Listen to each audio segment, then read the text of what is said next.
నమస్తే, welcome to okay TV. ప్రస్తుతం నాతో పాటు ఆర్పిఐ పార్టీ గాలి వినోద్ సార్ ఉన్నారు. మాట్లాడే ప్రయత్నం చేద్దాం. ప్రధానంగా రాష్ట్రంలో నడుస్తున్న బీసీ అంశం ఒకటి, అలాగే 10 మంది ఎమ్మెల్యేల అనర్హత వేటుకు సంబంధించి ఒకటి, అలాగే కేటీఆర్ అరెస్ట్ కాబోతా ఉన్నారనే చర్చ, కవిత జనం బాట అంశం, ఇవన్నీ కూడా మాట్లాడే ప్రయత్నం చేద్దాం. నమస్తే, చాలా రోజుల తర్వాత మనం కలుస్తున్నాం. అంటే ఒకటి అంటే బీసీ రిజర్వేషన్ మీద మీ అంచనా ఏంటంటే, బేసిక్గా బీసీ రిజర్వేషన్ అనేది తెలంగాణకి కావాల్సింది, కానీ ఇప్పుడు అడుగుతున్న సంఘాలన్నీ కూడా రాజ్యాంగబద్ధంగా మాకు బీసీ రిజర్వేషన్ కావాలని. ఇప్పుడు లోకల్ బాడీ ఎన్నికల్లో పార్టీ పరంగా మేము ఇస్తాము లేదా 23% వెళ్తాం అనేది రెండు చర్చలు వినపడుతున్నాయి. ఏం చెప్తారు? ఇప్పుడు 23% అనేది ఎన్నికల ప్రక్రియను వేగవంతం చేయడానికి పనికొచ్చేది. ఇది 50% దాటకుండా ఉంటుంది. అవును. సో పార్టీ పరంగా ఇస్తే లాభం. పార్టీ పరంగా అంటే ఎట్లా 50% దాటి కూడా 23% ఏమో ఓన్లీ నోటిఫికేషన్ ఇవ్వడానికి. లోకల్ బాడీ పెద్ద ఇది ఎమ్మెల్యే కాదు, ఎంపీ ఎలక్షన్ కాదు. అవును. సో కాబట్టి ఇప్పటికే లోకల్ బాడీలో 33% ఉమెన్ రిజర్వేషన్ లో ఏదో ఎస్సీ ఎస్టీలు వస్తున్నారు, బీసీలు వస్తారు. అవును. ఇవి మళ్ళీ ఇప్పుడు బీసీలు 23% వస్తారు, 15% ఎస్సీలు వస్తారు, 10% ఎస్టీలు వస్తారు. సో కాబట్టి ఈ లెక్క ప్రకారంగా 50% వస్తున్నారా, 33% హార్జెంటల్ వస్తున్నారా, మహిళలు వస్తున్నారా, దాంట్లో బీసీ ఎస్సీ ఎస్టీలో ఉంటారు కదా చాలా మంది. అన్న తర్వాత మళ్ళీ అదనంగా 42% అంటే 23లో 42 అంటే ఎంత 7 అది 30 40 అంటే 12% అంటే 17 19%. ఇంకా 19% రిజర్వేషన్లు ఏమైతే ఉన్నాయో పార్టీ పరంగా ఇచ్చుకుంటారు వాళ్ళు. అది ఎందుకు? చట్టం లేదు కాబట్టి, అధికార చట్టం లేదు కాబట్టి. అధికారికంగా చట్టం ఎప్పుడు వస్తుంది? అధికారికంగా చట్టం రావాలంటే ఫస్ట్ 50% సీలింగ్ ఎత్తేయాలి. 9 మంది జడ్జిలు 92లా జడ్జిమెంట్ ఇచ్చారు 50% కంటే మించొద్దు అని రిజర్వేషన్. అవును. దాన్ని ఎత్తేయాలంటే 11 మంది జడ్జిలతో సుప్రీంకోర్టులో చేయాలి. ఆ పని కావాలి. ఆ పని చేయకుండా 9వ షెడ్యూల్ అంటే ఎవరిని మోసం చేయడానికి మీరు 9వ షెడ్యూల్ అంటారు? బీసీ సంఘాలు ఆ పార్టీని గెలిపించే సంఘం, ఈ పార్టీని గెలిపించే సంఘం, ఆ పార్టీని గెలిపించే సంఘము, గెలిపిమని సపోర్ట్ చేసే సంఘాలు ఎవరైతే ఉన్నాయో వాళ్ళు బీసీ ప్రజలకి ఇంత పెద్ద మెలి చేసింది ఒరగబెట్టింది ఏం లేదు. ఆ పార్టీల దగ్గర ఈ 9th షెడ్యూల్ అనేది మొత్తం డ్రామానేనా? 100% పనికిరాని డ్రామా అంటున్నా నేను. 9th షెడ్యూల్ అనేది ఇప్పుడు పనికిరాని అవసరం లేని డ్రామా అది. ఎందుకు అంటే ఆల్రెడీ 2007లోనే చెప్పింది, సుప్రీంకోర్టు చెప్పింది, మీరు 9th షెడ్యూల్లో పెట్టినా మేము రివ్యూ చేస్తామన్నారు. ఐఆర్ కోహ్లీ జడ్జిమెంట్ అదే కదా. మరి అటువంటిప్పుడు మళ్ళీ దాంట్లో పెట్టినా కూడా చేస్తామన్నాడు. అసలు పెట్టడానికి నువ్వు పార్లమెంట్ లో చట్టం కావాలా? పార్లమెంట్ లో ఒక తెలంగాణ కోసం చట్టం అవుతుందా? ఎట్లయితుంది చెప్పండి? ఏ జడ్జినా రమ్మనండి నాతో, high court retired, supreme court retired judge అయినా రమ్మనండి, లేదంటే ఇంకా ఇంకెవరైనా కావచ్చు, లేదంటే ఎవరైనా సరే ఐఏఎస్ రిటైర్డ్ అయినా కావచ్చు, రమ్మని డిబేట్ చేద్దాం. నేనేమంటున్నానంటే మీరు పార్లమెంట్ లో చట్టం రావాలంటే దేశవ్యాప్తంగా కులగణన జరగాలి. అదే ఏ పని కాదు, ఇప్పట్లో అయ్యేది కాదు. అవుతుంది వెనుక ముందు. బీజేపీ ఆల్రెడీ మేము కులగణన చేస్తామన్నది, అది అవుతుంది కావచ్చు, చూద్దాం, లెటెస్ట్ హోప్. రెండవది, ఇవాళ 50% సీలింగ్ అనే అంశము 11 మంది జడ్జీలు కనుక ఓవర్ రూల్ చేస్తే, ఫర్ ఎగ్జాంపుల్ వర్గీకరణ అంశం ఉంది. వర్గీకరణ అంశంలో 2004లో సుప్రీంకోర్టు రాష్ట్రాలకు అధికారం లేదు అని చెప్పింది. అదే 2024లో సుప్రీంకోర్టు ఏం చెప్పింది? రాష్ట్రాలకు అధికారం ఉందని చెప్పింది. అవును. అంటే అప్పుడు 5 జడ్జిలు, ఇప్పుడు 7 జడ్జిలు ఓవర్ రూల్ చేసిందా? అట్లనే మేమేమంటున్నాం అంటే, మీరు 7 జడ్జిలు 9 మంది జడ్జిలు ఓవర్ రూల్ చేయండి, చేపించే ప్రయత్నం చేయండి ఫస్ట్. అది ఒక 6 నెలల్లో అయిపోతుంది కదా, 6 months లో అయిపోతుంది. దానికి కులగణతో సంబంధం లేదు. దాంట్లో తెలంగాణ మొత్తం దేశమంతా లాభం జరుగుతుంది. దేశమంతా లాభం జరుగుతుంది. ఇప్పుడు 8 రాష్ట్రాలలో ఆల్రెడీ 50% సీలింగ్ పెట్టద్దని మహారాష్ట్రలో, బీహార్లో అట్లా అన్నిట్లలో పెండింగ్ ఉంది. కానండి ఇక్కడ రాష్ట్ర ప్రభుత్వం వచ్చేసరికి ఇప్పుడు లోకల్ బాడీ ఎన్నికల వరకు మనం మాట్లాడుకుంటే, ఈ లోకల్ బాడీ ఎన్నికల వరకు కూడా పార్టీ పరంగా 23% లేకపోతే పార్టీ పరంగా 42% అనేది 23% అనేది అధికారికంగా.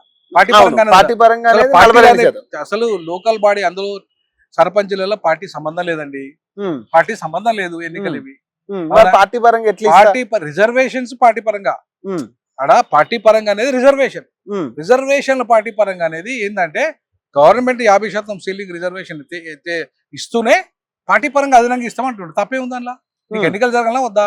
అవును, ఎన్నికలు జరగాలి, బడ్జెట్ రావాలన్నా కేంద్ర ప్రభుత్వం రావాలి కదా, 3000 కోట్లు పెండింగ్ ఉన్నదే వస్తుంది కదా.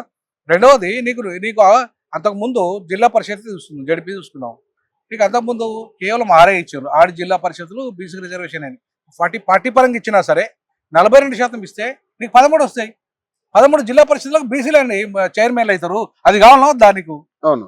మరి అలా నష్టం ఏమైతుంది? ఇప్పుడు ఒకవేళ జనరల్ కోటాని బీసీలకు కన్వర్ట్ చేస్తే ఏమన్నా నష్టం ఉంటుందా ఎస్సీ ఎస్టీలకు కానీ? ఎవరికి నష్టం ఉండదు.